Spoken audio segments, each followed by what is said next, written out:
แต่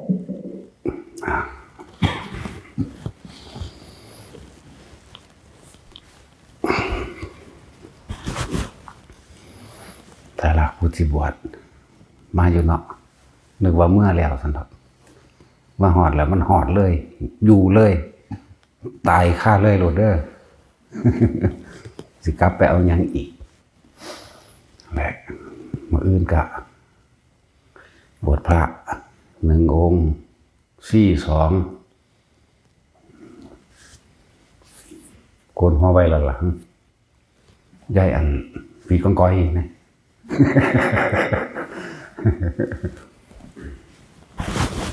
ยายกองก้อยแล้วก็ให้อีกคนหนึ่งเสืองได้ปุ๊บยายหูหนวกไหมใช่มองแมงมันต้องจื้อฉายาตัวตั้งเราเองมันต้องสิชื่อได้แต่ล่มหนากระปุ่มกระปั๊มมันสิคืออยู่นะยายลมผูกหงก็เป็นหนาบุบบุบบีผูกบุ้มปั๊มปั๊มหนาโอ้งอแง่งไว้ผูกบีกับบิดเบี้ยวคือคนครับทั้งเส้นแล้วแต่ตอนนี้เริ่มดีขึ้นมาแน่แล้วล่ะมีก็เริ่มหน่วยงามขึ้นจิตใจมันงามขึ้นแล้วนะ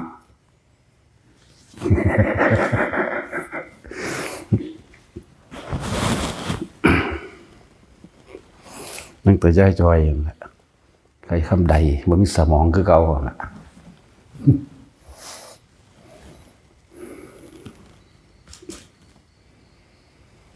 เพียรพยายามสังสมไปเรื่อยพวกเขาต้องสร้างเหตุให้ดีที่สุดเหตุปัจจุบันเหตุสติเหตุลมหายใจเหตุอยู่กับตัวเองบ่ต้องไปคาดคะเนเอาผลมันดับอย่าไปเสือไผอันเรื่องว่าทรงชาติหรือเขาชาติบ่เหตุให้สามารถบรรลุนั่นนี่ได้ในประวัติขั้งพุทธกาลคือพระกังขาเรวตะจังสิแล้วก็ทรงชาติเจริญชาติอยู่โดยชาติที่1 มั่ง 2 มั่ง 3 มั่งของเราเองเลยล่ะเพราะเราเป็นคนฟุ้งซ่านเราเป็นคนมีความสงสัยมากพอตั้งแต่หูยินผู้นั้นผู้นี้เว้าเรื่องนั้นเรื่องนี้แล่นมาถามพระพุทธเจ้าโลดโอ้ยเป็นตะเพิ่นรำคาญก็อย่างนี้แต่ขนาดเฮาอ่านนั่นฟังอ่านอยู่ซื่อๆรำคาญแทนเพิ่นเลย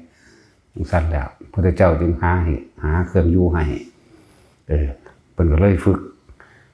การทรงฌานเจริญฌานให้เพิ่นมีเครื่องอยู่แล้วอยู่ในปฐมฌานจนเกิดความคล่องแคล่วทุติยฌานก็จนคล่องยืนเดินนั่งนอนคำว่าคล่องยืนเดินนั่งนอนทุกกิริยาอาการบ่ว่าจะทำขอวัดปฏิบัติอันใดดูชั้นที่1ดูลมหายใจเขาออกก็มีอาการปิติอย่างใดอย่างหนึ่งเกิดขึ้นเพิ่นก็อยู่จังสั่นยืนก็อยู่ได้เดินนั่งแล้วก็นอนตลอดทั้งกิริยาทุกกิริยานั่นแหละทั้งที่หลับตาและลืมตาชั้นที่2ก็เกิดขึ้นเป็นเองนั่นเพิ่นมีเครื่องอยู่ได้บัดชั้นที่2ก็เกิดขึ้นมาเป็นเองไม่มีวิตกไม่มีวิจารณ์อยู่แค่เฉพาะอาการปิติบางที่ก็นิ่มนวลหรือหน้าตึงบนหน้าตึงตรงหน้าผากขนคิ้งลุกมั่งหนูหยาบไม่โตเองมั่งแต่นั่งก็สั้นไส้โยกไปโยกมามั่งเพิ่นก็เลยเป็นผู้ชำนาญในฌานแต่ละองค์ปฐมฌานหูวิตกวิจารปิติสุขเอกคตาทุติยฌานหูปิติสุขเอกคตานั่นตติยฌานหูสุขเอกคตาจตุตฌานเข้าตัวที่4ละสุขละทุกข์เป็นผู้มีเฉพาะเรียกว่าเจโตวิมุตติอยู่กับความว่างจิตบ่คิดบ่นึกนะความรู้สึกทั้งกายก็ถูกตัดไปหายไปดับไปเพิ่นก็เลยเป็นผู้ชำนาญในฌานพระเจ้าเลยยกย่องเป็นผู้เลิศในการเข้าฌานออกฌานตลอดทั้งการทรงฌานเจริญโดยฌานแต่ว่าถ้าเฮาสิมาคิดเบิ่งนั่นน่ะว่าเพิ่นบรรลุอรหันต์หรือเปล่าบรรลุตอนตายเด้อ เพราะว่าเพิ่นสั่งสมสิ่งเหล่านี้ไว้เพิ่นสั่งสม ในการทรงชาติเจริญชาตินี่แหละเพิ่นบรรลุตอนพอดีกับสิ้นใจเด้นี่แหละจังว่าเฮาบ่ต้องไปคาดคะเนเอาผลมันไว้ว่ากูต้องบรรลุโสดาสกิทาคานาคาหรอกรวบสาวเดียวรวดเอามองเดียวมันเลยเพิ่นไปบรรลุตอนสิ้นใจนั่นแหละเดี๋ยวพวกเฮาต้องก็เลยว่าให้ทุกคนมีเครื่องอยู่เฮาสิเบิ่งในหลักสูตรการเรียนการสอนของเพิ่นเองอยู่ในโอวาทปาติโมกข์แน่เพิ่นก็ให้ละอกุศลเห็นบ่ล่ะละอกุศลอย่าไปคิด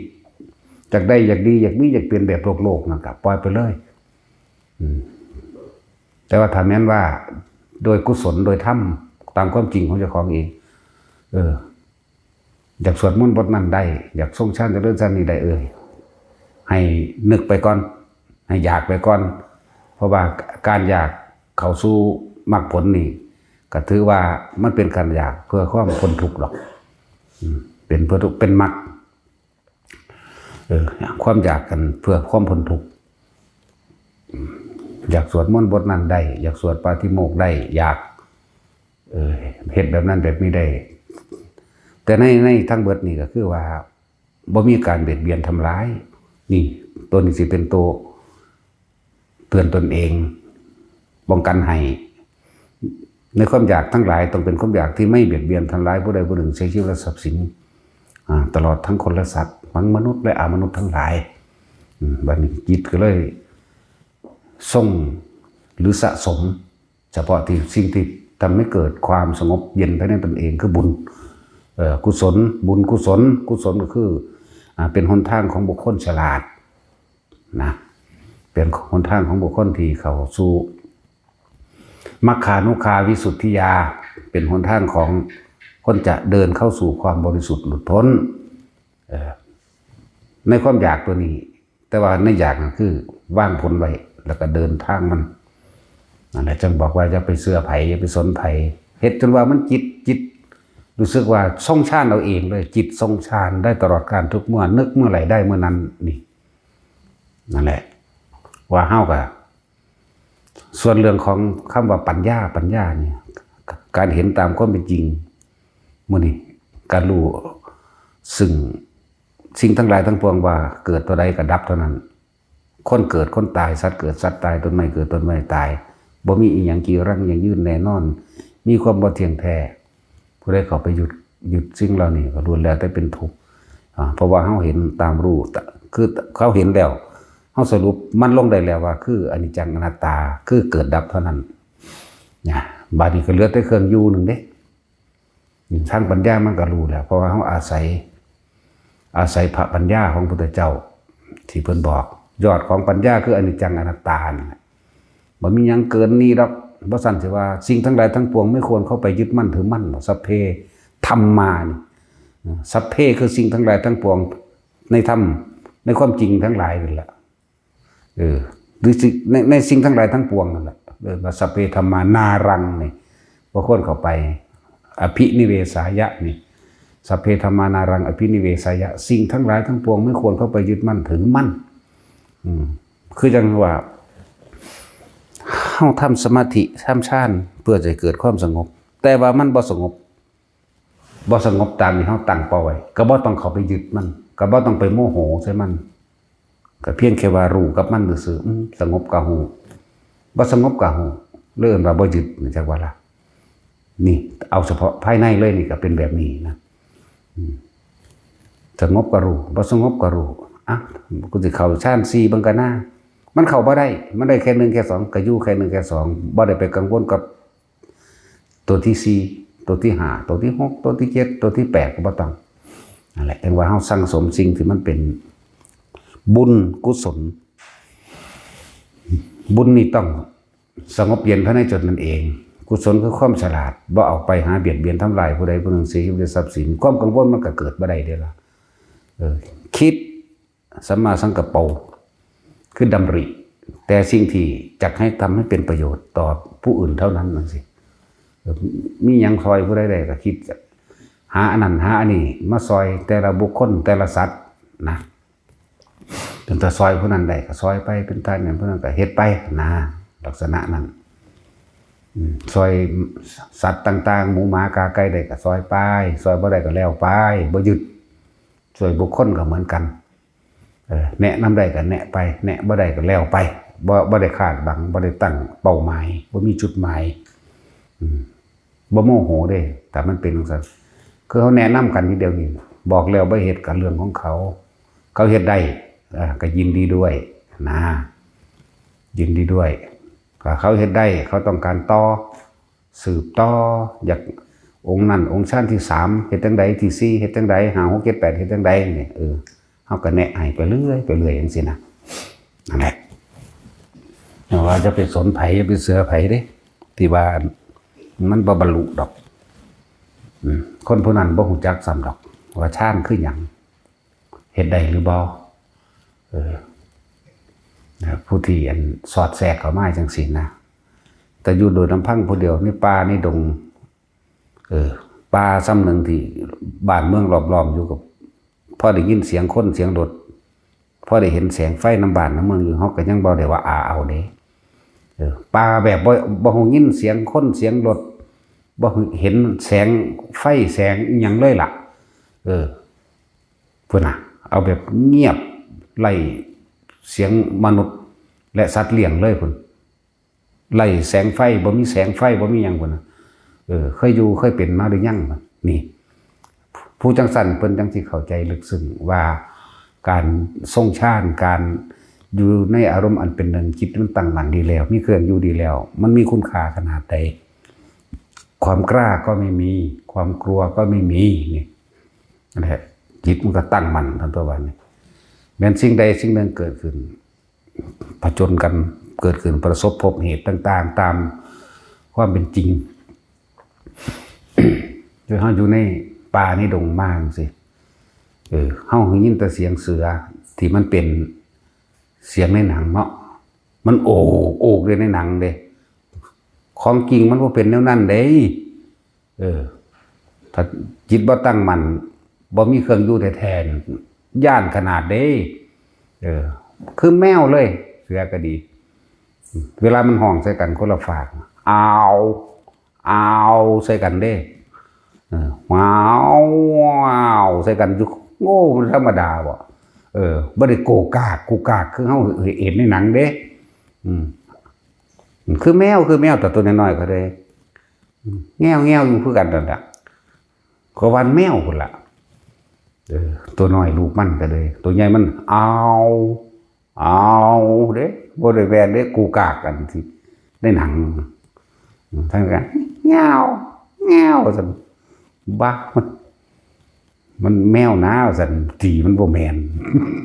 เวลาหยอกกันก็คือกันกับแมวกัดกันอุกเหงา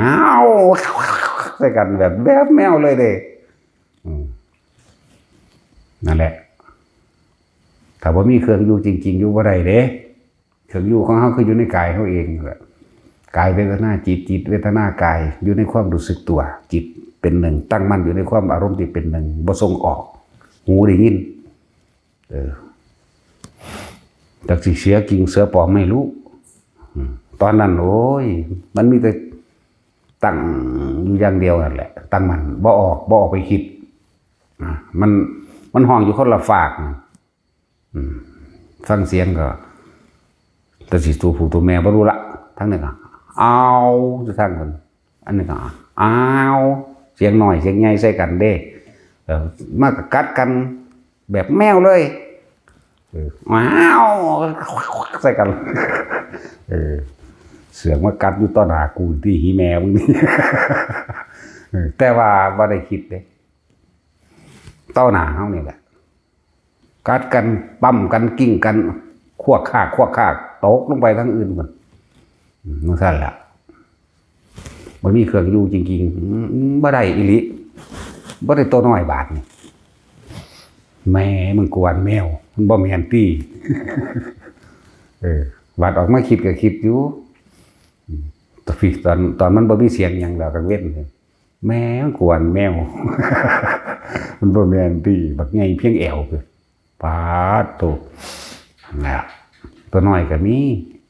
บางทีก็มากับลูกแลนมากกว่าแง่วมันบ่แม่นตีหามึงนี่ซ้ำหมาเหรอ หยอกกันคือกันกับแมวหยอกกันกัดกันมันหยอกมันเล่นกันนั่นแหละจังว่าเฮาถึงเห็นคุณค่าของการทรงชาติเจริญชาติเห็นคุณค่าจิตตั้งมั่นเป็นแบบใดมันบ่หวั่นไหวหรอกหลายอย่างอันเป็นของลึกลับก็เกิดขึ้นหลายนี่แหละจังว่าเฮาเฮ็ดให้มันจนเกิดความค่อยชินเถอะอยู่กับความรู้สึกในกายความคิดบ่ออกไป บางทีก็เรื่องเห็นสิ่งลึกลับมันก็เห็นเป็นปกติอยู่แล้วล่ะแต่ว่าเฮาบ่นำเขามาคิดนะมีเบิดนั่นแหละแต่สำหรับผู้เพิ่นเรียกว่ามอบกายถวายชีวิตต่อธรรมแล้วนะครับเขาจะบ่หวั่นไหวกับความตายหรอกนะมันยังมีดอกแนวเฮาบ่หาตั้งไปเอิ้นปกปักรักษาอีหยังก็ได้ดอกแต่ว่าตอนไปใหม่ก็เรียนรู้อยู่ดอกว่าอุทิศบุญหรือทำความผูกมิตรไปคือบทวิรูปเขบทอันเมตตาไปเมตตาบทกรณีก็สวดไว้ในใจนี่บทกรณีขึ้นตอนไปจริงๆก็เป็นแบบนั้นอยู่บทกรณีเป็นนำทางแล้วก็บทวิรูปเขแล้วก็ฉัตทันตะมุนี่สวดไปสวดไปในใจไปเรื่อยแต่ว่าชินแล้วก็บ่สวดหยังดอกชินแล้วบ่สวดนั่นแนวจังซี่มีแต่ใส่อำนาจโดยพุทธานุภาพธรรมานุภาพสังฆานุภาพสัจจญาธิฐานบุญอันใดที่ข้าพเจ้าก็ทำมาแล้วตั้งแต่อดีตตอนต้นจนถึงปัจจุบันณขณะนี้ขอผลทานบุญกุศลกรรมดีที่ข้าพเจ้าก็ทำมาแล้วเนี่ยจงมีแด่สรรพสัตว์ทั้งหลายไม่มีที่สุดไม่มีประมาณทุกหมู่เหล่าบรรดามีท่านทั้งหลายเราใดต้องการโมทนาบุญกับข้าพเจ้าขอท่านทั้งหลายเหล่านั้นจงโมทนาได้ตลอดการทุกเมื่อเถิดนี่ก็เล่นนึกไปจังสี่เอาแต่ถึงเวลาทำบัตรก็ทำอยู่เด้ทำแล้วก็บ่มันทำหน่อยๆพร้อมทำบักหลายเลยถึงเวลาทำที่พวกเข้าสวดแต่ละมือแต่ละชุดที่1ชุดที่2ชุดที่3สวดหลายก็นั่นอีกสวดบักหลายเลย3 ชั่วโมงกว่าๆทั้งมือเลยทั้งมือก็อยู่ประมาณ3สวดบักเร็วเด้ว่ามันสวดซ่าๆคือเข้าสวดเด้พวกเข้าอันพากันทำบัตรอยู่นี่ถือว่าซ่าเด้จักว่าล่ะนั่นแล้วถึงคือจังสวดบทปริตบทกรณีอย่างสิ่งกรณียมัตตกุสเรนะจันทังสุตังปตังอภิสเมจัสโกอุจุจัสโหจุจัสโหจุจัสมุตุนาติมานิสันตุสโกจัสปโรจาอภิกิจจารุโกปฏิสันติตริโจจันติปโกจักขปโกกุลิสนนุหิโตนี่สวดประมาณเร็วซ้ำนี่แหละสัพพะภาษาครังคุรัสุปสัมปราจะปริโยธรรมังอิตังพุทธนาสัสนังอนุปวาโตนุปคาโตปาติมาโคจะสังวโรมัตันจุตาจะปัตตสมิงปันจัสสะเดสัสนังอธิติจะอาจจะตังพุทธนาสัสนังอนุปวาโตนุปคาโตปาติมาโคจะสังวโรมัตันจุตาจะปัตตสมิงปันจัสสะเดสัสนังอธิติจะอาจจะตังพุทธนาสัสนังสวดเร็วๆแบบนี้พวกเขาที่สวดได้อยู่บ่ป่ะสวดพร้อมกันได้บ่ก็บ่ได้พวกเขาต้องมาเป็นจังหวะจะโค่นเป็นทำนองเนาะมันใจสั่นใจเงาบ่คือกันนั่นแหละคือเฮาเห็นเขาเจ้าสวดปาติโมกข์ละมันเร็วเด้นะสวด3 ชั่วโมงพุ่นเด้นี่อันสวดซ้ำนี่แหละได้บ่คล่องเปิดหนังสือใส่เอาเลยตั้งเว้นไต่เทียนใส่เอาจังซั่นแหละเฮ็ดแบบนี้เฮ็ดอยู่จังซั่นตลอดเด้นั่นแหละพวกเฮาอีหยังไม่ได้เสี่ยวได้นี่เนาะความสะดวกสบายของน้ำมันอยู่ในตัวเองใครตัวบอยเห็ดเอาดากนอนใส่ได้ของน้ำไปรถมันจะว่าอะไรอย่างไปของน้ำมันเป็นของน้ำของนอนยังไม่ไปอยู่ในตู้ก็อยู่ก็กินกันได้กิน8 คาบพุ่นเนาะอันบ่ได้ว่าสิไปกินยังก็ไปได้แล้วแต่มึงสิเป็นไปมากงมันกก็บ่ค่อยมีเด้มาเขียงเพราะมีอยู่มาเขียงแต่ว่ามันเป็นดอนๆแบบว่าเป็นสัตว์เป็นหม่องไปบ่ได้มีทั่วไปเด้ทั้งเธอก็นำแมงมาเขียงนั่นแหละ มีจังบ่เคียงบ่บุแล้วพวกนี้แต่คนบ้านนอกบ้านอีสานเฮาก็พอรู้จักคือดอกมาก้นโคกมาเคียงมาข้าวสารไปกินหมากอีหยังบุแล้วหวานเพิ่นหมากข้าวสารดำๆคือกันลูดมากกับแม่มึงบาดนี่ปุ่นท้องขึ้นย่างใหญ่เมาปวดหัวโอ้ยนั่นแหละที่บอกว่ากินเงียวใครต้นปวดเงียวให้อยู่ กินแล้วมันขี้มันกระหากออกตัวมันจังเศร้าธรรมดาเดี๋ยวจะหมากอีหยังบ่แล้วมันคล้ายๆมาข้าวสารต้องแหล่งเราบ่ค่อยมีเด้ถ้ามาตีนเขาในไข่ในอาจจะมีมักคอกเพราะได้กินเพราะได้ติดแขวอยู่ ถ้าเรามันบ่แม่นสุขสบายเด้อแต่ไม่เห็นเบาๆหัวอยู่นี่มันหัวเราะความทุกข์ซื่อๆเด้กูบอกกับมึงอีกดอกว่าซื่อๆเด้แต่ว่าเรื่องป่วยนี่บ่ค่อยมีปานใดเรื่องเป็นไข้เป็นหวัดเป็นนั่นบ่มีหนาวก็มีอยู่ร้อนก็มีอยู่แต่ก็หาวิธีเอาเพราะว่าเรื่องไข้นี่บ่มีจะเป็นปวดหัวปวดแต่ปวดแขวนี่มี ปวดแขวจนหักออกนั่นล่ะหักออกเอาเองเลย 2-3 เล่มแล้วนั่นล่ะมันต้องอดต้องทนนำตัวอีหยังก็ดีว่าสั่นปัจจุบันปะขันตีปรมังตะโปตีติขานิพพานังปะระมังวัตันติเนี่ยว่าทันยูนะหิปะพะชิโตปรูปคาตีสัมมโนโหติปรังวิหิทยันโตนี่ก็ต้องมีความอดความทนไปนำของบุคคลผู้เข้าถึงความสงบความบ่ร้อนความบ่กังวลแล้วมีความอดทนนำเด้นั่นแหละจังว่าให้ทุกคนอดทนซ้ำพวกเขามากกระเซาะกระแสะกันมันบ่พอจะข้อขาดบาดตายดอกในขั้วเถียงกันแน่จักน้อยยังสิกะเศร้าจะเอาชนะกันนั่นแหละสภาพธรรมของจริงก็เฮาหนีบ่พ้นคนหรอกก็ไปป่าไปดงก็ออกจากดงจากป่าออกจากภูจากเขามาคือเก่าก็มาอยู่กับคนคือเก่าเนาะเนี่ยบ่ได้คิดยากเรื่องของอยู่ของกินเลยเด้บ่ได้คือพวกเจ้าเด้ผงชูรสมาแน่เข้มโพดเนาะเอาผงชูรสมาแน่จางโพดน้ำปลาแม่นแน่รสดีมีบ่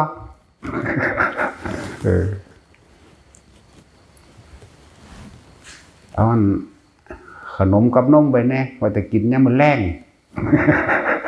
อยู่ธรรมดาบ่ได้คิดเลยเศร้าแรงบ่ได้มีเรื่องอาหารก็ไปปะปนในหันเลยเดี๋ยวแต่ส่วนมากก็อยู่กับการทรงชาติเจริญชาติหรือเขาชาติมันเขาเอาเองดอกนะ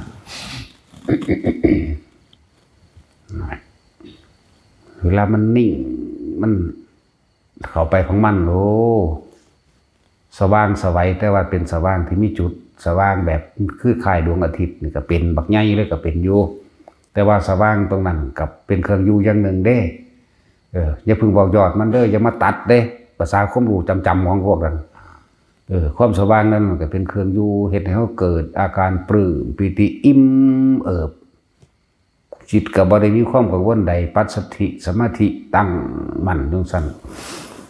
ก็เอาปิตินั่นแหละเป็นอาหารเอาปิติเป็นอาหารกายอาหารใจแล้วมันก็ซึมซาบเข้าสู่กายเองดอกนี่คือผลของการทรงฌานผลของมันเราต้องสร้างเหตุมันให้ดีอิ่มบ่หิวข้าวอยากน้ำอีหยังบ่ปวดเหี่ยวปวดหยังบ่ค่อยป่วยบ่เจ็บบ่ป่วยถ้าสิเป็นก็เป็นตะปวดแขวแต่จังซั่นก็แปลกดีเด้ก็บางทีปวดก็ปวดอยู่ดอกมันทางนานๆนึงเป็นปวดหนักๆก็หักทิ่มเลยหักออกก็ปวดคือเก่าล่ะหักก็เลยนั่นแหละพวกไข้พวกหนาวบ่ค่อยเป็นแต่ผลของการทรงฌานเจริญฌานจะบอกว่าผู้ใดเรียกว่าสมาธิที่สามารถปรับธาตุให้เกิดความสมดุลได้สมาธิรักษาโลกจึงนำเอาให้ต่างๆจึงนำเอาอาการปิติต่างๆมาคอยบอกให้พวกเขาเห็นเป็น อาการขนลุกขนพองสยองก้าวจังสิวันนี้เอาอาการปิติของการสั่นสะเทือนในกายเอาอาการปิติของพารณาปิติ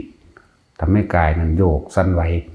หน้าหลังซ้ายขวาหรือหมุนนิ่มๆลึกๆดอกแบบนี้ก็นำออกมาใส่เป็นการปรับธาตุรักษาลมในกายตัวเองเฮ็ดไปอาการปิติ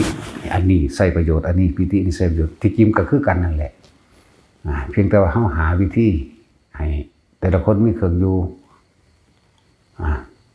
ใครสิเป็นโรคยังกะแล้วแต่เฮ็ดไปเถอะ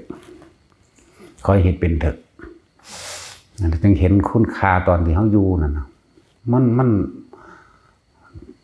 คือบ่เก็บบ่ป่วยมานานแล้วนะแต่สิเป็นทีเดียวเป็นแบบตายเลยเป็นแบบตาย ตอนเฮ็ดตอนที่เป็นใส่ติ้งแตกนี่ก็คือตั้งใจให้มันเป็นเด้ตั้งใจทดสอบตัวเองนะตั้งใจทดสอบหลายๆอย่างในตนเองแหละสนใจว่าเอาตัวนี้ระงับตัวนี้เอาตัวนี้ระงับตัวนี้ปวดนักซ้ำนี้ปวดเบาซ้ำนี้เอาตัวนี้ใส่ตัวนี้นักพึบเข้าสู่อัปปนาตั้งที่มื่นตาเนี่ยแหละไม่ได้รับตาหรอกนั่งปั๊บลงข้าวเดียวมันก็รู้แหละวันนี้พ่อหน้าที่ได้ไปปฏิดังบักโดนปนันเด้วับบึบข้าวเดียวหนึ่งมันกับหายวับแล้วก็ไปลากสายยางหดต้นใหม่ต่อขุดดินทวนต่อแบกไม้แบกยังเซยแล้วคือยังงั้นตั้งเสาไฟฟ้าบวกตาสินแบก4 คนโอ้ยเฮ็ดเล่นเฮ็ดหัวไปศูนย์ได้บ่มาสิแบกให้เบิ่งว่าก็ยังเก็บอยู่ได้ทางแบกยังแบกยังทวนไปโลดมันสั่นแล้วมันก็มีกำลังของมันในหันแหละกำลังชาติของเฮาเองก็มีในหันแหละมันเฮ็ดให้เบาเองดอกนั่นแหละเป็นทางสั้นก็เลยอยากเอาความประสบการณ์มาบอกเวลาเฮาฌานที่1เป็นแบบใดเอาโดยอาศัยอานาปานสติเนาะรู้ลมหายใจเข้าออกโดยสติปัฏฐาน4กายเวทนาจิตเนี่ยเป็นผู้มีความนึกถึงความรู้สึกในลมหายใจเข้าออกแล้วก็การรู้ลมหายใจเข้าออกเนี่ยบ่ได้ให้ไปตามลมเข้าที่ข้อบ่ได้ตามลมเข้าที่หน้าอกที่ท้องป้องหรือยุบเอาแค่รัดเอาโลดทำความรู้สึกว่าลมเข้าสุดอยู่ในโพรงจมูกในดังสุดอยู่หม่องดังสุดอยู่หม่องเหมือนกับตรงกลางระหว่างคิ้วเฮานี่นะให้สุดอยู่แค่นี้แล้วก็ให้มื่นตาเฮ็ดเพราะว่าเฮาสิดึงเอาเริ่มสอนใหม่ก็ได้ให้คนนั่นน่ะนั่งก้มจักน้อยนั่งธรรมดานั่งอยู่เก้าอี้ก็ได้โซฟาก็ได้นั่งคัดสมาธิสมาธิก็ได้ทั้งนั้นนั่งก้มจักน้อยมือก็ว่างตามสบายที่คู่ขาเข่าบ่คู่ขาเข่าก็ได้ทั้งนั้นล่ะที่เหยียดสร้อยนั่งได้ทั้งนั้นก้มจักน้อยแล้วเหลือบตาดูปลายจมูกตนเองเมื่อเหลือบตาดูปลายจมูกเขาจะเห็นปลายจมูกกับล่างปลายจมูกล่างๆพื้นกับล่างปลายจมูกกับล่างก็เหมือนกับคือเฮาโฟกัสโฟกัสต้อมเข้าไปซูมเข้าไปที่ปลายจมูกกับล่างพื้นกับล่างแล้วก็หายใจเข้าพูดนี่ทำความรู้สึกเพียงแค่ว่าลมเขาสุดอยู่ในโพรงจมูกมองดังหักนั่นแหละหายใจออกก็โทพุทโธจนบ่คิดหยังประคองไว้ประคองความรู้สึกในลมหายใจไว้เข้าออกนี่อาการหนึ่งสิเกิดเป็นนิ่มๆน่วงๆอยู่ตรงกลางระหว่างคิ้วเฮาเองดอกเหมือนกับเฮาเอาปลายนิ้วมือเฮาแตะตรงกลางระหว่างคิ้วนี่นะแต่ว่ามันแตะแห้งเลยแตะเบาๆความรู้สึกนั่นสิเหมือนกับว่าเฮาแตะถูกต้องเฉพาะขนเฮาเองนะเบาๆนิ่มๆแบบนั้นนั่นแหละแล้วก็ทรงไว้รักษาไว้ประคองไว้บัดนี้เฮ็ดอยู่หั่นนั่งก็เฮ็ดเป็นแล้วนั่นแหละจึงเรียกว่าวิตกก็หมายถึงคิดถึงลมเข้าและออกนั่นแหละวิจารณ์ประคองเอาไว้อย่าไปคิดถึงสิ่งอื่นนอกจากทำความรู้สึกอยู่กับลมหายใจเข้าออกปิติก็เกิดอันนุ่งๆนิ่มๆอยู่กลางหน้าผากกลางคิ้วอันอื่นว่าปิติเอาปิติให้มันมาเกิดนี่ หรืออีกเว้าอีกอย่างหนึ่งก็คือว่าทำฐานกรรมฐานฐานที่ตั้งแห่งการกระทำหรือว่าฐานที่ตั้งแห่งจิตสมาธิแปลว่าจิตตั้งมั่นตั้งตรงไหนตั้งตรงฐานที่ตั้งจิตตั้งตรงไหนกลางหน้าผากนี่แหละถ้าผู้ใดเฮ็ดเป็นโดยขั้นต้นแล้วนั่งเฮ็ดอยู่ผู้เดียวนั่นแหละสิค้ำซ้ายค้ำขวาหรือค้ำเท่าไรก็เฮ็ดไปเถอะนะสังเกตความรู้สึกนิ่มนวลอยู่ในระหว่างนั้นมันสิเกิดเอาเองเด้บ่แม่นเฮาไปจับไปต้องไปใบไปใดๆบ่แม่นเฮาคิดให้มันเกิดความคิดของเฮาอยู่ในคำบริกรรมว่าพุทธกับความรู้สึกทางกายของเฮาคือลมแค่นั้นให้จะออกโทเข้าพุทธออกโทสังเกตความนิ่มนวลอยู่หั่นนั่นแหละเรียกว่าเป็นผู้เข้าถึงเริ่มสัมผัสความสงบในปฐมฌานปฐะคือปฐมหรือหนึ่งปัทมะเนี่ยแปลว่าปฐมหรือแปลว่าหนึ่งฌานะเนี่ยแปลว่าเพ่งอยู่ในจุดเดียวเพ่งอยู่ในจุดเดียวอาการปิติเป็นเครื่องยืนยันว่าเป็นผู้ทรงฌานโดยฌานที่หนึ่งหรือสำเร็จฌานที่หนึ่งในชั่วขณะก็ยังดีแต่ก็เฮ็ดไปเรื่อยส่วนฌานที่สองแต่เขานั่งเฮ็ดจนชินแล้วนั่งท่าได้ก็ได้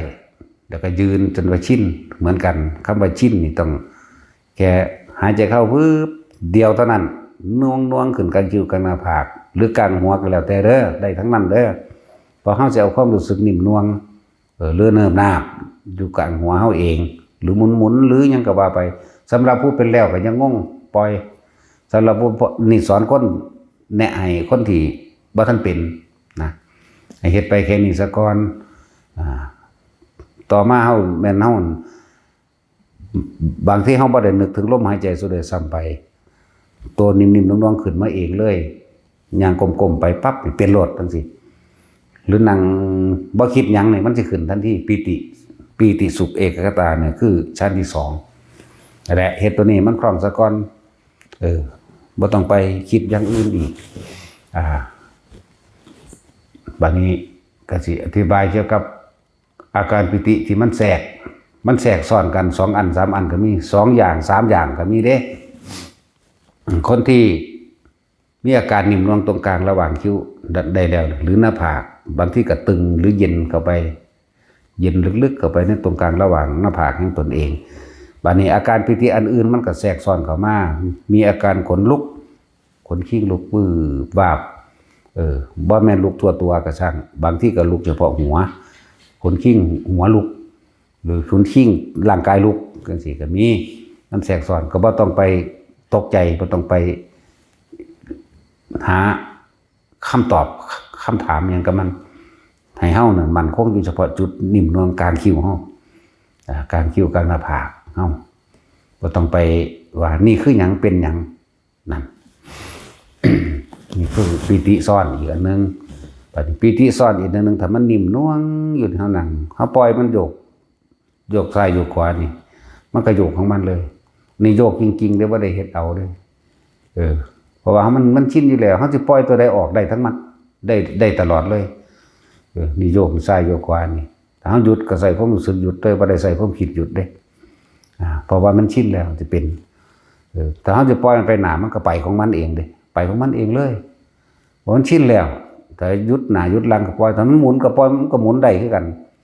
แต่ว่าหมุนลึกๆหมุนลึกๆแบบนี้อันนี้เฮ็ดเอาอันนี้แบบนี้แต่ความรู้สึกนี่ให้คนทุกคนจับจุดเดียวเท่านั้นจับเฉพาะหน้าผากนี่คือเองว่าปิติที่มันแทรกซ้อนเข้ามาปิติซ้อนปิติบางที่ซ้อน2อย่าง3อย่างขนลุกวืบกับร่างกายก็โยกพร้อมกับมีนวงอยู่กลางหน้าผากหรือบนหัวพร้อมนี่ก็มีนี่เอิ้นว่าซ้อน3อย่างบางซ้อน4อย่างเกิดขึ้นอีกก็มีเด้มีแสงพับๆพิบๆดูดังว่า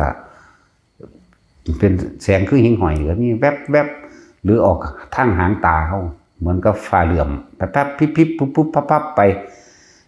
อันนี้เอาหน่อยๆก่อนที่สำหรับผู้ใหญ่หมายถึงว่าแสงใหญ่แสงวาบมาเลยก็มีอยู่ออกจากหน้าผากวูบไปก็มีหรือบางที่มันวาบขึ้นตรงระหว่างกลางอากาศณจุดใดจุดหนึ่งของไฟของมัน แล้วก็ค่อยใหญ่ขึ้นก็มีนี่มันซ้อนกันมาแบบนี้ได้ซ้อน2ซ้อน3ซ้อน4และปีติ5ก็ยังเกิดขึ้นได้อันนี้คือต้องอาศัยความชำนาญตะวันจะพึงไปแต่ว่าอาจจะมีผู้เป็นอยู่ผู้เขาเจ้าอยู่ในป่าในดงก็มีอยู่เขาเจ้าออกมาเนี่ยเขาเจ้าฟังนานๆออกมาฟังที่หนึ่งฟังแล้วเขาเจ้าก็เข้าไปเฮ็ดแล้วก็คนหาอันใดที่มันเพราะว่าเฮาสิเว้าแต่เรื่องประสบการณ์จริงเลยเฮาสิบ่เว้าหลักการปานใดก็จะมาฟังแล้วก็จะสอดคำถามไปนิดหน่อยเขาจะก็รอคำตอบดับมือดับ2มือนี่แหละส่วนปีติ5อย่างสิเกิดขึ้นพร้อมกันยากอยู่แต่ว่าก็อาจจะมีบางองค์ขนลุกขนพองสยองก้าวร่างกายนี่โยกคอง ขนลุกขนหัวลุกร่างกายก็โยกไปนำแสงสว่างเห็นนั่นเห็นนี่ก็ปรากฏขึ้นแม้กายลอยขึ้นก็เป็นนี่เว้าตามที่ตัวเองเป็นลอยขึ้นช่วงศอกนึงมั่งแขนนึงมั่งแต่ถ้าชินเบิดแล้วเฮาสิกำหนดให้มันอยู่หม่องใดก็ได้อยู่จักว่านึงก็ได้หรือขึ้นอยู่โดยประมาณ1เมตรก็ได้แล้วก็สามารถเห็นนิมิตต่างๆที่มันปรากฏขึ้นได้ทั้งเบิดต้องไม่คิดไม่นึกเด้ฟังไว้เด้อต้องบ่คิดบ่นึกหยังจุดใหญ่มันคือจับเฉพาะอุณาโลมนี่หรือมันนวงอยู่กลางหัวก็นวงอยู่หั่นหรือมันอยู่ท่ามกลางอกแต่ว่าอันคำว่าความนิ่มๆนวงๆหรืออุณาโลมที่อุณาโลมแปลว่าตรงกลางระหว่างคิ้วความรู้สึกที่นิ่มๆนวงๆตรงกลางระหว่างคิ้วมันก็เคลื่อนที่ของมันไปได้เด้อบนหัวก็ได้ตลอดตรงกลางท่ามกลางอกก็ได้ให้เข้าใจความรู้สึกอันนี้ว่าต่างๆเฮาอย่าออกจากกายอย่าออกจากเรือนแห่งกายบ่ให้ออกนี่คือคิดไปกับนิมิตมันก็เห็นเป็นธรรมดาล่ะผีสางนางไม้เทวดาอินทร์พรหมตลอดทั้งลากสดหรืออีหยังต่างๆที่ภูมิมะเทวดาที่พวกเขาเอิ้นผีบังบดนะตลอดทั้งหลายๆแบบหรือสัมภเวสีหรือเป็นเรื่องเป็นเล่าแต่ว่าจะสนใจเขาสิไปสนใจแต่มีนิมิตหลายมันจะเป็นบาปไปน้ำนิมิตในสิ่งที่ปรากฏขึ้นเห็นนะก็ต้องสนใจตั้งมั่นอยู่ในความรู้สึกให้เลื่อนกายอย่างเดียวพูดถึงว่าอาจจะมีบางองค์นะคนนี่ยากอยู่เด้ถ้าหมู่ภิกษุสงฆ์บางองค์บางรูปอาจจะเป็นยุคสนใจจุดเดียวอยู่จุดนี้แม้นกายจะลอยขึ้นแต่ก็อยู่จุดนี้ถึงขั้นนี้แล้วมันเริ่มชินชำนาญหลายแล้วล่ะคนพวกนี้สิโซเป็นโซตายคนพวกนี้สิเอาตัวเองเขาแหลกบ่แห้งแล้วล่ะแหลกตายแล้วล่ะแต่ว่าก็มีอยู่องค์2องค์นะอันที่ต่อไปไงนี่มีอยู่องค์2องค์อย่าสนใจอย่างอื่นให้ทำความรู้สึกอยู่ตรงกลางระหว่างคิ้วหรือหัวบางองค์อยู่หน้าอกก็อยู่หน้าอกเลยเด้อแม้นกายจะลอยขึ้นแม้นจะเห็นความแปลกประหลาดยังต่างๆก็ช่างบางองค์ที่อยู่หัวก็อยู่กับหัวบางองค์ก็อยู่หน้าผากก็อยู่หน้าผากเลยเด้ออย่าทรงออกนอกคือจะคิดออกรูปร่างลักษณะท่าทางของบุคคลสัตว์และสิ่งของต่างๆที่ปรากฏก็จะคิดออกเอาไปต่อยอดเอาเองเด้บ่แม่นว่าเฉพาะร้อยขึ้นบ่แม่นเว้าถึงปีที่5กะเฮากับแม่นเฮานั่งอยู่ธรรมดาของเฮาเองบ่มีอาการทั้งนี้ก็ช่างแต่ว่ามันเกิดไปเห็นมันเกิดปรากฏขึ้นเว้าเรื่องของผู้ปีที่5ซะก่อนเอาให้ใส่ความรู้สึกซึ่งไม่ใช่ความคิดมันแปลกอยู่ได้นั่นนี่เด้อความรู้สึกที่ว่ามันลอยขึ้นมาได้ให้อยู่ในระหว่างกำหนดให้มันอยู่ในระหว่างศอกนึง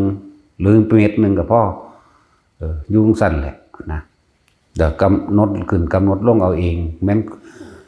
เป็นใหม่ๆก็ต้องตกใจธรรมดาเพราะว่าขนมันลุกแห้งโผดขนขี้ลุกนี่วือขึ้นจนท่วมหัวขนาดว่ามีผมบุ้ยปานนั้นตานยาฆ่าดิหยาตั้งไปเบิดเด้หนังหัวเฮานี่ตั้งไปเบิดเลยแล้วก็เกิดอาการร่างกายก็โยกน้ำหังบ่โยกแห้งโยกนิ่มๆโยกลึกๆพร้อมอันน่วงอยู่นี่ก็มีคือกันแต่ว่าเบาบางแต่พอรู้สึกได้ตัวนี้สิท่วมก่อนตัวคนลุกท่วม ตัวนี้ก็เบาบางนี่ให้จับเอาจุดตัวเบาบางแบบนี้สิอันนั้นอันนี้ก็ปรากฏขึ้นมากมายนั่นแหละจังว่าว่างจิตเป็นกลางให้ได้อย่าคิดว่าขนลุกเนี่ยเกิดขึ้นจากหยังนี่คืออธิบายให้ฟังแล้วโยกสั้นไส้เกิดขึ้นจากหยังก็บ่ต้องนะสิ่งที่ปรากฏขึ้นก็บ่ต้องไปหลงไหลกับมันนั่นแหละแต่ก็คอยกำหนดขึ้นกำหนดลงเอาเองจนกว่าเกิดชีวิตนานบัดนี้สำหรับผู้เป็นนิมิตซ้อนก็สิพอเข้าใจว่าล่ะเนาะมันเอาโดยทั่วไปเวลาเฮานั่งหรือเดินจงกรมก็ตามเอาพวกนั่งท่าไรก็ได้เด้อบ่ได้ก็จำกัดว่าท่าทั้งหลับตาและลืมตาแต่หลวงพ่ออันนี้สิบอกว่านิยมมื่นตาหลายกว่าแม้นความมืดก็ช่างมื่นตาคือเก่าแม้นความมืดก็ตามตะกี้หลับตาเฮาสิหลงไหลไปแต่สิ่งภายนอกเฮ็ดหลับตาอยู่เป็น10 ปีมันละแบบหลับตายังได้กับเขาเอาตั้งแต่ท่ามันเลยเอาแบบว่าแบบตามรูปแบบมันนะถิ่มรูปแบบบ่เป็นตะกี้นั่นแหละจนว่าได้รับคำแนะนำจากหลวงปู่มันนอนเป็นหมูเป็นหมาเป็นหมูเป็นหมาขึ้นเคียงมาตายยังอยู่หม่องนี้จังซี่นะเปี้ยเขาจังแก้ปัญหาโดยการคิดก็จังเจ็บแสบเป็นอาทิตย์บัดนี้บ่คิดมื่นตาเฮ็ดไปเลยหายเอาเองจังเข้าใจนั่นแหละจังเฮ็ดแบบมื่นตาเรียกว่าโอ้ยแต่สิบอกเรื่องเห็นนั่นเห็นนี่นั่นหลายบัดนี้เอาเฉพาะที่ว่ามื่นตาเห็นบัดนั่นแหละสำหรับที่ว่าบางทีลมหายใจนี่กลายเป็นแสงได้เลยแสงแบบแสงท่องออกแสงฟิตฟัดเข้าออกแบบนี้ก็มีก็บ่ต้องไปสนใจว่าเกิดขึ้นจากหยังคือเป็นแสงแบบนี้สีแบบนี้บางทีก็ขาวนวลเข้าออกก็บ่ได้สนใจจับความรู้สึกเดียวขาวนวลก็มีเหลืองแสงเหลืองแบบเหลืองประกายเลยเด้ลักษณะนี้แล้วก็ขาวประกายปึกฟิตฟัดออกเข้าออกเงาสั่นแต่ก็บ่สนใจนะนี่คือจะไปคิดกับมันปล่อยมันเป็นเพราะว่าสิ่งที่เป็นนี่เดี๋ยวก็เปลี่ยนไปแนวใหม่นี่อนิจจังอนัตตาที่เกิดต่อเด่นนี่เดี๋ยวก็เปลี่ยนเป็นแบบแนวอื่นอีกเนี่ยเปลี่ยนไปอยู่เปลี่ยนไปอย่างอื่นหลายอย่างกลางคืนที่ในธรรมขนาดว่ามืดสนิทนะก็มืดตาปฏิเกิดโดยประมาณจาก2-3 ว่าตอนนั้นที่มันเกิดที่แรกนั่นเป็นแสงซัมโปรตีนก่อนเราจังคอยใหญ่ขึ้นแจ้งออกไปเบิดธรรมเลยแจ้งลักษณะว่าเห็นหุงได้จริงๆมองเห็นทุกสรรพสิ่งได้ทั้งเบิดในธรรมนั่นแหละก็เลี้ยวเห็นตามฝาผนังต่ำตามนั่นตามนี่ก็เห็นไปแต่บ่คิดเด้จื้อไว้เด้อพวกอยู่ในป่าเด้อบ่คิดเห็นไปซื่อมันเป็นไปตามสัญชาตญาณ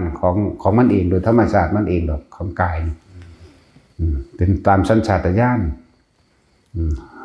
คำว่าสัญชาตญาณสัญญาเนี่ยแปลว่าสัญญาชาตะแปลว่าพวกเฮามันเกิดมาเวียนว่ายตายเกิดมาหลายแล้วมันเลยเก็บสะสมเอาไว้ในจิตนั่นแหละเรื่องสัญชาตญาณในการมองในการหันซ้ายหันขวาเบื้องหน้าเบื้องหลังเนี่ยมันก็เป็นไปโดยธรรมชาติของมันเองหันไปเบื้องทางหน้าบางมันแจ้งไปเบิดจนสามารถย่างไปเบื้องจุดนั้นจุดนี้ได้เลยเดินไปดูตามซอกแซกนั่นนี่ได้นี่แปลกประหลาดแต่ก็บ่คิดอย่างเด้ถ้าคิดปั๊บหยุดปุ๊บดับปุ๊บมืดตึ๊บทันทีเด้นั่นแหละโอ้ยมันว่าคำว่าบ้างจิตเป็นกลางเด้อแต่เลยต้องมีเครื่องอยู่เครื่องจับเอาตัวนี้มันเป็นเครื่องรอเอาไว้เอาตัวความนิ่มนวลกลางหน้าผากเนี่ยนะกลางหน้าผากกลางหัวกลางอกอยู่ใน3 จุดนี่แหละบนนี้จาก3 ฐานนี่หรอกนั่นแหละถ้าเขาคิดออกฟับมืดตึ๊บทันทีเด้ง่มเศร้าออกมาระบาดนั่นแหละนี่คือเหตุจังใดเพิ่นให้ ให้เฮาควบคุมความคิดก็ว่านั่นแหละจึงบอกว่าเฮาเฮ็ดไปเถอะคำว่าควบคุมความคิดนี่คือความคิดเด้ แต่ว่านี่ให้แนวทางแต่บ่เว้ามันก็เว้าบ่ได้มันก็บ่เข้าใจกันก็เลยต้องเว้าถ้าเฮาเฮ็ดจนเกิดความเคยชินชำนาญแล้วมันสิหัวจักเอาเองดอกในคนผู้นั้น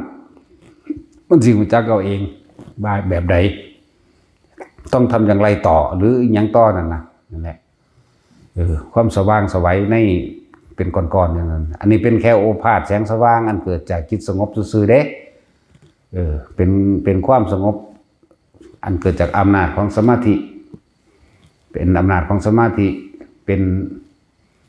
ที่เพิ่นว่ามันเป็นฤทธิ์เป็นเดชยังกระช่างมันเถอะอันทั้งสั้นล่ะบ่ได้ฤทธิ์เดชยังดอกเรื่องว่าพยายามอธิบายซับให้เข้าใจซื่อๆนะแสงสว่างอันเป็นรูปแต่มีเงาอยู่นี่ก็คนละอย่างกันแต่แสงสว่างอันนี้บ่มีเงามันแจ้งขึ้นมาเนี่ยมันธรรมดาเนี่ยก้อนหินที่มีเงาแต่ว่าอันนี้บ่มีเงานี่แหละอีกอันนึงพามาหูนั่นเห็นนี่ได้อยู่บางที่ก็นี่เว้าได้เว้านี่เป็นเรื่องนึงเด้อนี่เป็นอีกเรื่องนึงเรื่องสว่างแบบที่แรกน้อยๆจังใหญ่ขึ้นซ้ำกับมันแล้วก็ใหญ่ขึ้นแล้วก็บ่เป็นลูกบ่เป็นดวงอาทิตย์บ่เป็นคือหลอดไฟแล้วก็หายกว้างออกว่าสว่างไปเบิดเลยในถ้ำจังซี่นะนี่ก็อย่างนึงบัดนี้ตัดไปคนละเรื่องเด้อบัดนี้ของที่เฮานั่งอยู่ในที่มืดหรือเดินจงกรมเอาเดินแล้วก็เดินไปบางที่ทางจงกรมเฮานี่เป็นคลื่นยาวๆล่ะคลื่นยาวๆไปเป็นคลื่นเฮาก็ย่างไปของเฮากลับไปกลับมาไปแต่ว่าบ่ออกจากความรู้สึกตัวบนหัวมั่งหน้าผากมั่งกลางอกมั่งอยู่จังซี่มันเลื่อนไปต่อใดก็สร้างมันสิเลื่อนไปหัวไปหน้าผากไปกลางโตจังซี่ความรู้สึกเฮาก็ค่อยตามไปกันไปเลยบัดนี้แสงก็เดียวกับสีเขียวบักใหญ่ซ้ำลูกฟุตบอลพุ่นวาบไปโดยสัญชาตญาณเฮาก็เหลียวเบิ่งก็จนว่ามันสุดตาแต่ว่าความคิดบ่ออกอันนี้ต้องเข้าใจเด้คนเหลียวเบิ่งบ่คิดเป็นไปบ่ได้ก็ว่าได้จะพึ่งมันคนละระดับกันคนละขั้นตอนบางทีก็เขียววาบแต่ว่านี่เห็นหงบัดเรียกว่าเหลียวเห็นต้นไม้ได้เห็นต้นไม้เห็นนั่นเห็นนี่ได้ต้นไม้ต้นหญ้าเหมือนกลางเว้นแต่ว่าเป็นเขียว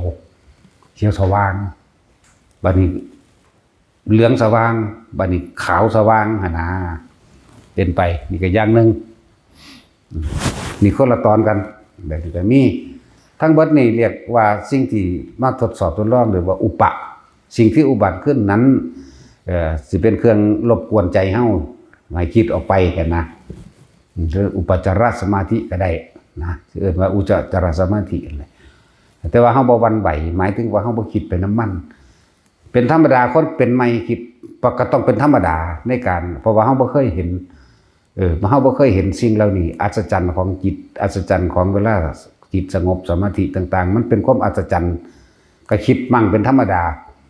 นะคนที่เป็นไม่ถึง10ครั้งนี่ก็ยังคิดอยู่20ครั้ง30ครั้งนี่ก็ยังอาจจะคิดอยู่บางอาจจะคิดหาสาเหตุว่าเกิดขึ้นจากหยังไรหรือดีผีหรือคนบุญหรือบาปมื้อนี้อาจจะคิดผิดหรือถูกอาจจะคิดอยู่ก็เป็นธรรมดาแต่ว่าที่บอกให้ว่ามันหาเหตุผลอย่างกับมันบ่ได้ดอกวันเกิดขึ้นจากหยังสิ่งเหล่านี้แสดงวิธีการหยุดความคิดหรือหลักพยายามตัดเข้าลมหายใจทันทีโลดบ่ต้องไปเอาคำตอบจะไปเอาคำตอบกับมันอย่าไปสรุปเหตุผลกับมันเฮาต้องบ่สรุปความคิดสิ่งที่คิดสงสัยอย่าไปสรุปอย่าไปให้ค่าก็ว่าอย่าไปสรุปหยังใดทั้งสิ้นวิธีหยุดวิธีละก็คือลมหายใจกลับเข้ามาลมเหมือนเดิมเลยที่แรกมันก็ธรรมดาเลยเว้ยมันก็ยื้อแย่งกันเป็นธรรมดาในความคิดยังสงสัยอยู่ยังไรคำตอบอยู่จากถามคนอยู่อันนั้นคือหยังอันนี้คือหยังหรือบางที่อาจจะหลงไหลว่าแต่ของเป็นผู้พิเศษมั่งหรือหูทิพย์ตาทิพย์หรือแสงสว่างแล้วนี่เอามายืนยันเป็นมรรคผลนิพพานบ่ได้เป็นนี่เป็นแบบนั้นบ่ได้ เพียงแต่ว่าเป็นแค่ว่าโอภาสแสงสว่างได้เกิดขึ้นแล้วซื่อๆโดยอำนาจจิตโดยอำนาจฌานโดยอำนาจจิตสงบอำนาจฌานอำนาจสมาธิภาวนาของเขาเองเป็นของเกิดขึ้นเอง บ่ให้ไปเอาคำตอบให้ละความเห็นให้ได้อย่าลงความเห็นใดๆทั้งสิ้นที่ละความเห็นก็คือลมหายใจควบคุมมันอยู่จังสั่นไปเลยโอ้ยเบิดปีเบิดชาติไปใส่มันสิบ่ได้แล้วนี่นะปีหนึ่งมันเป็นจังสิเฮ็ดบ่ได้ปะนะบ่งั้นสิเอาเดี๋ยวนี้เข้าแต่ก็ให้เข้าใจอีกอย่างหนึ่งคำว่าสัพเพธัมมานารังอภินิเวสายะสิ่งทั้งหลายทั้งปวงคือเฮาเห็นเฮาได้ยินเฮาได้กินนี่แหละบ่ควรเข้ามายึดมั่นถือมั่นบ่ยึดคือบ่นำเข้ามาคิดนั่นเองแต่บ่นำเข้ามาคิดแบบผิดหรือถูกร้ายหรือดีผีหรือคนเกิดขึ้นบ่ได้จิตไม่มีที่ตั้งโลด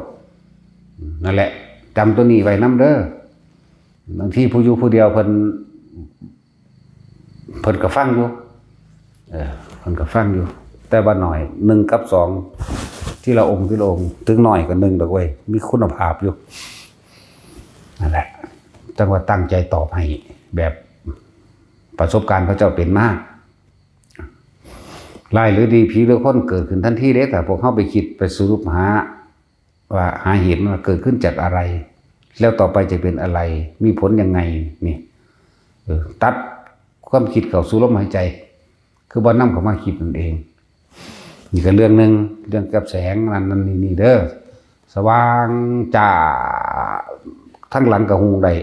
ทั้งหลังก็สามารถมองเห็นได้เป็นที่น่าอัศจรรย์คืออย่างนึงเฮาเห็นเฉพาะทั้งหน้าแต่ว่าทั้งหลังเฮาเห็นได้มันแปลกประหลาดเด้นั่นแหละแต่ว่าก็บ่ต้องไปสนใจมันนี่คือเว้าให้ฟังเพื่อสิไปต่อยอดเอาเองแตกแขนงเอาเองอีกแบบนึงบัดนี้เฮาอีกแบบนึงแม่นสิยืนเดินนั่งนอนแบบใดก็ช่างเด้อเกี่ยวกับอันเดินจงกรมที่มันทางจงกรมเป็นคืนก็บ่ต้องสนใจที่จุดอยู่เฮาหน้าผากหัวหรือหน้าอกย่างไปย่างมามันยังเกิดขึ้นอย่าคิดอยู่กับความรู้สึกในกายอย่างเดียวนี่สรุปตัวนี้นำต่อมาอีกแบบนึงบัดนี้มันเฮาสิยืนเดินนั่งนอนอยู่หยังใดก็ช่างมันเถอะนะมันเฮาสิแบบใดคือเฮาเห็นคนผู้นั้นบ่ได้ถือคบเพลิงบ่ได้ถือไฟบ่ได้ถือหยังแต่เฮาสามารถเห็นโตเขาเบิดโตเขาเลยเหมือนถ้าสิว่ามีแสงสว่างในโตก็มันก็บ่เป็นแสงออกมาแหมแต่ว่าเฮาเลี้ยวไกลๆเป็น100 เมตร200 เมตรเฮาก็เห็นอยู่นี่แหมย่างมานี่แต่ว่าก็เห็นเป็นโตเฉพาะเขานั่นแหมนี่แหละทางโลกมันกันอยากว่าเป็นรูปแสงแบบนั้นแบบนี้เด้แต่ทางแปลกประหลาดอันนี้มันบ่มีแสงออกแต่ว่ามันเห็นเป็นโตเต็มๆนั่นแหละแบบนี้ก็มีแต่ก็ถ้าเฮาคิดปั๊บตัวนั้นสิเลื่อนล่างหายไปถ้าเฮาสงสัยปั๊บเลื่อนล่างหายไปจะคงว่าเป็นหยังจังซี่ถ้าบ่ได้สงสัยหยังว่างคิดเป็นกลางคือต้องหาที่ตั้งนี่แหละจึงบอกว่าทุกคนจะจิตตั้งมั่นตั้งตรงไหนตรงความรู้สึกในกายเฮาเองนี่พูดถึงระดับคนที่เริ่มชินแล้วคนที่ท่านได้เป็นจะพึ่งเด้ฝึกเอาให้มันเป็นแบบเป็นชินซะก่อนในปฐมฌานทุติยฌานอย่างนั้นนะคนที่เริ่มชินแล้วก็สิมีของลึกลับของน่าอัศจรรย์ของแปลกประหลาดปรากฏให้เห็นนิมิตต่างๆเห็นให้เห็นก็บ่ต้องคิดมันอย่างมากแล้วมันก็หายไปหรอกนี่ถ้าเข้าใจว่าอันนี้เกิดนี่ดับอยู่ในถ้าคำว่าไม่ยึดมั่นถือมั่นเนี่ยไหมคำว่าสิ่งทั้งหลายทั้งปวงไม่ควรเข้าไปยึดมั่นถือมั่นเนี่ยไหมมันก็เกิดแล้วมันก็ดับมันก็หายของมันเดี๋ยวมันบ่ยางอยู่จังสั่นมันบ่ยืนอยู่จังสั่นมันบ่เห็นอยู่จังสั่นคือมีอีกบ่ได้หลายครั้งก็ได้ครั้งนึงก็บ่ถูกหลายครั้งแต่ว่ายกตัวอย่างที่ว่าเฮาก็นั่งอยู่ก้อนหินบ่แม่นนั่งสมาธิแบบท่าทางบ่แม่นเต็มรูปแบบนั้นนั่งทะเนิงอยู่นี่แหละนั่งสบายนั่งทะเนิงอยู่เดี๋ยวไปประมาณ100 เมตรนี่มีคน 2-3 คนซื่อๆมันก็เป็นกองไฟวูบขึ้นมาเหมือนกับคนดังติดไฟจุดฟืนจุดไฟธรรมดานี่แหละ 2-3 คนคุยกันอิ่มอยู่ เฮาก็เหลียวเบิ่งอยู่เฮาบ่สนใจเสียงชัดเขาบอกกันเรื่องนั้นเรื่องนี้เสียงชัดถ้าเฮาสนใจมาถึงคิดว่าเขาบอกกันเรื่องใดนอนี่ปุ๊บล่างเลยเสียงนี่สิเป็นไปซื่อๆบอกกันพุ่มๆๆๆไปธรรมดาบัดนี้เฮาสิย่างไปหาลุกขึ้นย่างไปหานี่ความคิดมันเกิดเห็นบ่อยากไปพิสูจน์หรือดีใจว่ามีหมู่ที่ย่างไปหาตัวนั้นก็เคลื่อนไปเด้เคลื่อนไปเฮาย่างไปมันก็เคลื่อนไปของมันเองมันเคลื่อนออกเอาเองนะเฮาย่างขึ้นมามันก็ขึ้นมานำเฮาคือกันแต่ห่าง100 เมตรโดยประมาณ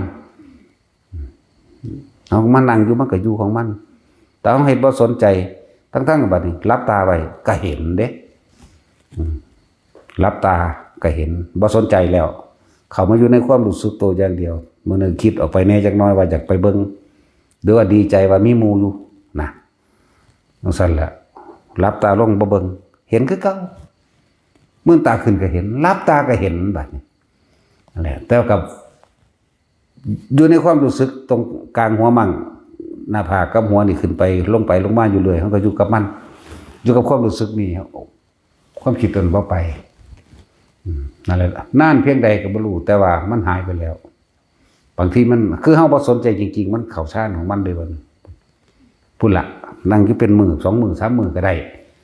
อันคำว่าก็ได้เฮาบ่ได้กำหนดหยังมันเป็นเอาเองมันก็เข้าไปเอาเองแล้วมันก็ออกมาเอาเองนั่นแหละจังซั่น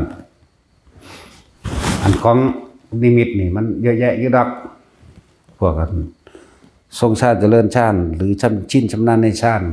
ส่วนมากก็มีแนวโมนี้มาปรากฏให้เห็นหลายแบบจริงหรือไม่จริงก็สร้างอย่าสรุปความเห็นว่าจริงหรือไม่จริงเข้าใจบ่จริงก็บ่ให้สรุปว่าจริงไม่จริงก็บ่ให้สรุปว่าไม่จริงแต่เห็นก็เห็นที่จังสั่นซื่อๆนี่แหละเพียงแค่เห็นเพียงแค่ได้ยินเพียงแค่ได้กลิ่นเหมือนกับแต่ที่ว่าโดยสมมุติคนเข้าใจคืออ้อยลูกนะก้อมลูกนะให้ก็ให้สะอึกสะอื้นเขากังแหวแหวแหวคือสิตายนี่ได้ผีหลอกน้อยมันก็เลยผู้แม่ก็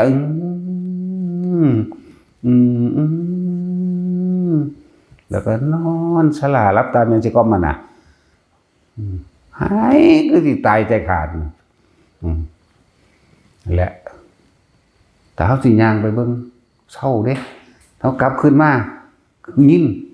อะไรจนบ่สนใจเลยบาดนี้ก็อยู่ตะกับตัวในฌานแล้วมันก็ดับไปเอาเองของมันนั่นแหละทั้งเข้าทั้งออกทั้งการส่งท่านอีหยังก็แล้วแต่ตัวเฮาก็อยู่กับแค่สิ่งนี้แหละนักปฏิบัติทั้งหลายอยู่กับแค่นี้แหละมันสิบรรลุหยังบ่บรรลุหยังก็สร้างเข้าใจบ่ล่ะแต่ว่าในระหว่างท่ามกลางหมายถึงเฮาฝึกหัดปฏิบัติจนเฮาตายนี่ก่อนเฮาสิตายเนี่ยให้เฮาหาเครื่องอยู่แบบนี้สิมันสิบรรลุหยังบ่บรรลุหยังก็สร้างมันคือเฮาบ่ไปตั้งเอาไว้แบบนั้นนี่จังว่ามันสิเป็นเอาเองล่ะอีหยังก็ตามบ่ได้ไปให้ค่ามองหันนั่นแหละจังว่าเลยยกตัวอย่างของพระกังคาเรวตะแต่สิพูดถึงจริงๆแล้วก็ว่าเพิ่นมีเครื่องอยู่เพิ่นแล้วเพิ่นเลยหายสงสัยแต่ว่าเฮาก็ได้ความรู้จากเพิ่นนั่นแหละมันอ่านพระไตรปิฎกจบมันหลายรอบแล้วหลายรอบอีกที่แรก2 รอบ 3 รอบก็รู้สึกรำคาญเพิ่นคือกันนั่นแหละบาดเอาเข้ามากักแล้วเฮาก็น้อมมาเบิ่งเฮาก็ได้ความรู้นำเพิ่นอ๋อเป็นผู้ทรงฌานเจริญฌานเป็นผู้เลิศในการเข้าฌานออกฌานหยังก็ว่าไปนั่นแหละก็เลยเอานำตัวนี้มาเป็นประโยชน์ให้พวกเฮาแล้วก็เอาอาการปิติต่างๆนี่มาใส่งานใส่กับชีวิตจริงใส่ปรับธาตุรักษาโรคก็ว่าปรับธาตุตัวใดมันบ่สมบูรณ์เฮ็ดไปเรื่อยๆเถอะ2-3 เดือน4 เดือนมันก็หายดอกอันผู้เฮ็ดไปเรื่อยๆนั่นมื้อนึงอย่างน้อยก็ส่งให้มันได้จัก5 นาทีนี่ล่ะเว้ยแต่ละมื้อคนที่ป่วยเป็นโรคมะเร็งหยังก็สร้างคนที่ป่วยเป็นหยังก็ตามหรือบ่ป่วยก็ตามเฮ็ดไปเถอะเฮ็ดไปเถอะที่ว่าให้เอาให้ร่างกายมันสะเทือน โดยเอาอาการภารนาปิติออกมาให้มันสะเทือนข้างนอกคนส่วนมากสิเขาว่าปุกพระนี่นะเขาบอกเขาว่าก็จะเป็นมันตึบๆเด้อนะมันแห้งเด้มันคนละอย่างกันแต่ว่าอันนี้มันสิไปนิ่มๆของมันนะนิ่มๆของมันงอกๆอยู่หันแหละเป็นนิ่มๆเพื่อให้ร่างกายสะเทือนโดยอาการปิตินี่สิเฮ็ดให้กายสะเทือนของมันเองก็ให้ฝึกเป็นเฮ็ดเป็นหลายอยู่หลักหมู่พระภิกษุพวกเฮาอยู่นี่เฮ็ดเป็นเกือบทุกองค์นั่นแหละจะเป็นเบิดแต่พวกเฮามาฝึกนี่ก็สิเป็นหลายคนแล้วล่ะปรับธาตุบางคนที่มันนั่นเป็นโรคยังก็บ่รู้ล่ะก็สร้างของมันสิโรคหยังก็สร้างบางคนที่เกิดเจ็บปวดบางใดบางหนึ่งในจุดของร่างกายเฮ็ดมันได้5 นาทีครับก่อนจังเลิกนั่นแหละมันเรียกว่าเผากรรมก็ว่าใส่กรรมตอนนั้นก็ว่าเข้าใจว่าล่ะก็ให้ความหมายว่าเผากรรมใส่กรรมกำลังสดใสเฮ็ดไปเอาได้ตามกำหนดกฎหมายจุดหมายมันแล้วก็เลิกแต่เฮาเนี่ยปวดโอ้ยกูอดบ่ได้ว่าเศร้ามันก็เศร้าคือกันแต่จะลืมว่าพวกเจ้าบ่ทันได้สดใสของเก่าให้มันเบิดเจ้าสิใส่ตอนนี้มันเบิดเลยบ่หรือเจ้าสิไปใส่ศาสนาบ่เนี่ยถ้ามันสิทุกข์ก็มึงทุกข์เต็มที่มันสิเจ็บสิบ่มึงเจ็บปวดเต็มที่ในศาสตร์นี้ศาสตร์เดียวโลดหั่นนะต้องมีตัวตัดสินใจต้องมีลูกตัดสินใจคนที่เจ็บในจุดใดจุดหนึ่งก็ปล่อยมันเจ็บอยู่หั่นน่ะแต่เฮาตั้งเอาไว้จัก5 นาทีไว้เนี่ยก็เอา5 นาทีแหละตั้ง1 นาทีตั้ง2 นาทีมันก็เลิกตัวนี้แหละมันก็เศร้าคือกันเด้หมายถึงว่ามันก็บ่เก็บเด้นั่นแหละจังว่าสดใสไปเถอะเฮ็ดไปเถอะถือว่าใส่กรรมก็ว่าเผากรรมก็ว่าหรือมันกำลังปรับธาตุจุดที่มันพิการแปลว่าไม่สมบูรณ์เลือดเจ้าบ่สมบูรณ์เนื้อหนังเจ้ามันบ่สมบูรณ์ใส่เจ้าบ่สมบูรณ์หัวเจ้าบ่สมบูรณ์เข้าใจว่าล่ะอันใดต่างๆมันบ่สมบูรณ์ก็ปล่อยมันเอาตั้งไว้1 นาทีไว้2 นาทีไว้5 นาทีก็เฮ็ดไปเฮ็ดไปเรื่อยนี่สำหรับคนที่เจ็บเป็นจุดมันก็ดูนขึ้นมาเจ็บมาปวดเป็นจุดบางคนเหมือนกับเอาเข็มหรือเสียนแทงมาจากทั้งหลังสอดมาทั้งหัวใจก็มีได้ป๊าบขึ้นตรงหัวใจก็มีหายใจก็บ่เข้าคนเด้อันนี้เคยเป็นแล้วอันนี้เหมือนกับเรายังแทงจากข้างหลังสอดมาตรงหัวใจเจ็บยังขัดเลยล่ะคัดเข้าไปในตัวนี้หายใจบ่เข้าปล่อยเลยบ่ได้สนใจนั่นแหละปล่อยยุ่งสั่นล่ะล้มตายไปก็สร้างหัวมันนั่นแหละเฮ็ดไปมันก็เศร้านั่นจังว่าเฮาก็เลยว่าส่วนมากกันอาหารใจนี่ก็มีแต่อาการปิตินี่แหละพอดีมันก็ซึมซาบรักษาปรับธาตุให้กายหรือรักษาโรคก็ว่าไปแต่ว่ารักษาโรคมันต้องเข้าใจแน่ถ้าว่าปรับธาตุมันพิการธาตุมันบ่ปกติมันป่วยนั่นแหละแต่ว่าปรับธาตุที่บ่เข้าใจไปเถอะที่ว่าฟอกธาตุฟอกขันธ์ก็ฟอกไปเถอะบ่ได้ซักผ้าหรอกบ่แม่นเป็นฟอกเป็นฟ้องหรอกเป็นแบบนี้นี่คือเอาอาการปิติเนี่ยมาเป็นเครื่องอยู่เป็นอาหารกายเมื่อเขาอาหารมันก็แผ่ออกมาเมื่อเป็นอาหารใจมันเป็นอาหารกายมันก็แผ่ออกมาทั้งกายก็พออิ่มไปนำคือเก่าเด้นะครับจนไปนี่คือวิธีอีกอย่างนึงนะอันนวงอยู่หัวนี่ก็อีกอย่างนึงอันไหนมันสั่นสะเทือนไปอีกอย่างนึงเป็นเครื่องอยู่ล้วนแล้วแต่ว่าเป็นอาหารจิตอาหารใจเฮาทั้งหมดเอาอาการปิติต่างๆมาเป็นนี่ตะกี้พวกโอ้หลายแล้วแต่ว่าพวกอยู่ในป่าในดงเด้อมักสิเห็นนั่นนี่อยู่ให้เพียงแค่เห็นเพียงแค่ได้ยินเพียงแค่ได้กลิ่นเพียงแค่สัมผัสทางกายรูปรสกลิ่นเสียงต่างๆให้สักแต่ว่าหรือเพียงแค่เห็นเพียงแค่ได้ยินเพียงแค่ได้กลิ่นอย่าคิดอย่านึกอย่าไปสรุปละความเห็นให้ได้วิธีละความเห็นกับลมหายใจนั่นแหละคิดว่าออกบอกว่าถือตื่นเต้นตกใจใดกระชั่งกลับเข้ามาลมหายใจเป็นที่ 1แต่มันยังฝึกเนื้อสูดลมหายใจมันคักๆให้มันกระแทกเข้าลึกๆแล้วปล่อยออกลึกปล่อยออก คือแนะนำวิธีให้แต่ละคน บางคนมันน่านหยุดสูดใจลึกๆกั้นหายใจไว้กั้นลมไว้ตาซักลงไปใส่ปลายจมูกก็กั้นลมหายใจไว้อย่าคิดนั่นแหละเฮ็ดให้มันผ่อนมันคลายออกจากความคิดความหวาดกลัว ความตื่นเต้นความตกใจเฮ็ดอยู่หั่นแหละเฮ็ดไปเฮ็ดมามันสิจับหยุดของมันเองดอกตัวเองนั่นแหละสิรู้ในตนเองนั่นแหละว่าพวกนิมิตมันก็เป็นของที่น่าตื่นเต้นน่าสนใจในการเห็นนะนึกว่าละโดยการลมหายใจนั่นแหละคือละตัดความคิดออกก็คือลมหายใจนั่นแหละตัดหยุดคิดกับลมหายใจน่ะหยุดจึงบอกว่าเกิดยังขึ้นเห็นยังกระสร้างได้กินยังกระสร้างเหม็นนี่เหม็นมันว่าธรรมดาเลยเรื่องเหม็นซากศพเน่าคนตายสาบสางอึบอับเข้ามาเต็มกระบาลเฮาหมดเลยว่าธรรมดาเลยเหม็นเข่าในกระดานหน้าผากเลยว่าธรรมดาเลยมันอึบอับเข้ามานี่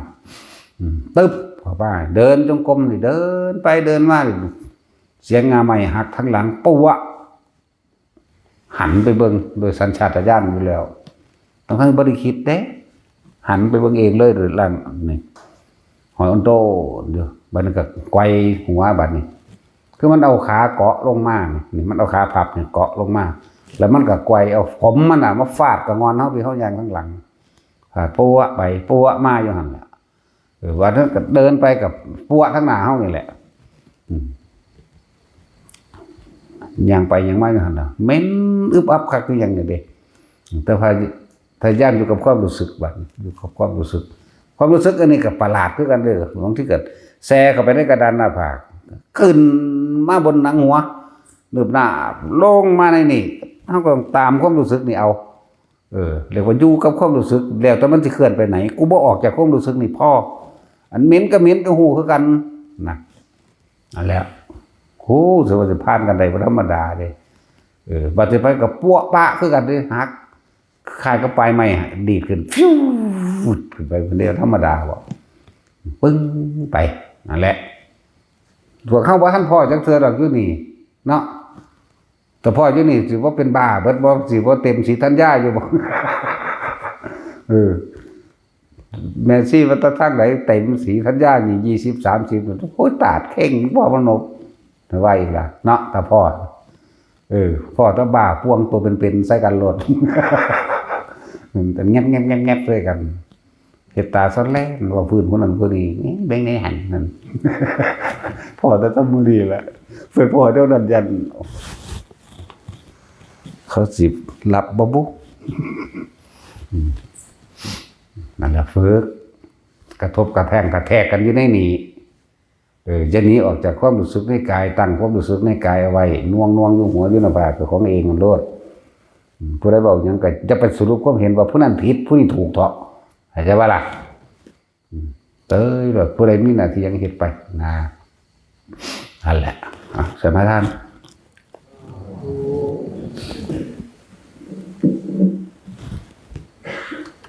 นะโมตัสสะภะคะวะโตอะระหะโตสัมมาสัมพุทธัสสะ